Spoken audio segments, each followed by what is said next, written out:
I arrived in Winslow just after dusk. A town so small you wouldn't find it on most maps. It wasn't my destination, just a stop on the way.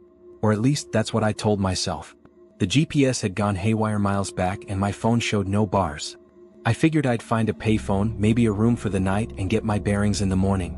Winslow looked like something out of a postcard from the 1950s. Brick storefronts, dusty windows, a diner with red vinyl booths visible through the glass. The streets were empty. Not quiet, empty. No cars, no people, not even the sound of wind in the trees. Just stillness, like the town had taken a deep breath and never exhaled. I parked on Main Street, got out, and immediately felt it. The air was too heavy, like I'd walked into a room where someone had just been arguing. You know that charged feeling, that tension? It was everywhere. I ignored it and went toward the diner. The sign above the door read Marlene's. Lights on. Boots clean. A chalkboard menu still advertised Tuesday's meatloaf special. But no one inside. Hello? I called. Nothing. I walked behind the counter, half expecting someone to yell at me. Instead, I found a half-full coffee pot still hot on the burner. A newspaper sat open on the counter, dated May 9th. Today. I backed out of the diner slowly, the silence beginning to feel personal. I tried a few other places. The general store.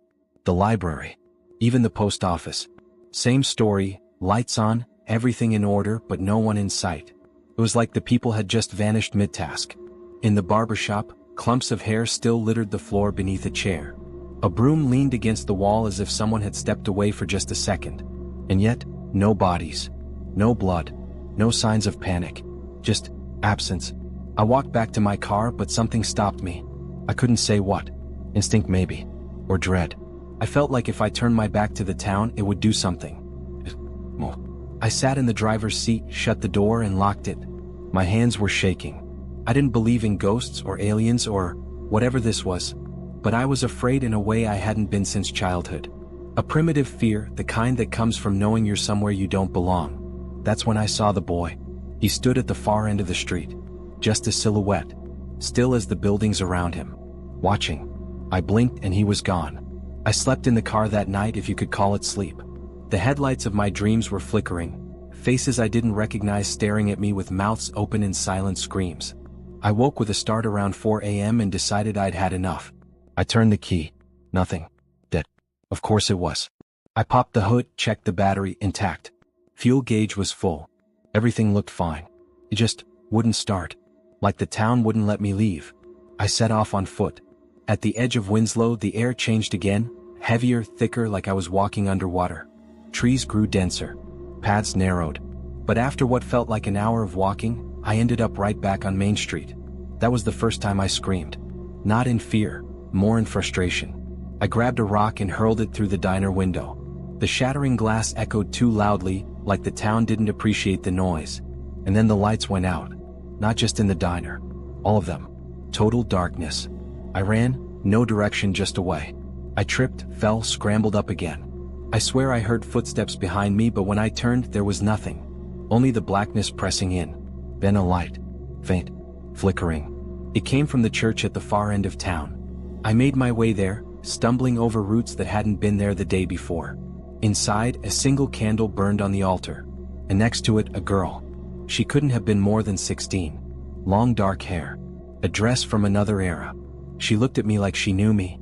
Like she'd been waiting for me. "You shouldn't be here," she said. "I didn't choose to be. You were drawn. Like the others." "What others?" She said nothing. Just turned and walked toward a door behind the altar. I followed because what else could I do? We entered a narrow stairwell descending into darkness. The air grew colder with each step. I tried to speak again, but she raised a finger to her lips. We reached the bottom. A room, stone walls ancient. Symbols carved into the rock. In the center, a well. Covered by a rusted grate. "This is where it started," she said. "What is it?" She turned to me, eyes hollow. The town needed to be remembered. But no one would. So it made sure people stayed. The grate rattled. "It takes someone every year," she said.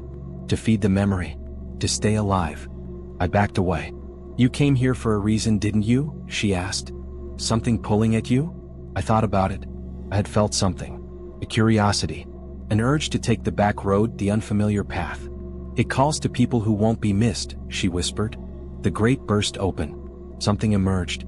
Well, elongated, crawling like it didn't remember how to stand. I screamed, ran, didn't look back. I don't remember how I got out. I just woke up the next day, in a motel 5 towns over. No memory of walking there. My car was parked outside, engine running. I thought maybe I dreamt it all. But then I looked in the mirror. My shirt was torn. My shoes caked in mud. My arms covered in scratches. I tried to tell people. They said there's no town called Winslow in this state. That maybe I meant Winstead or Wilson.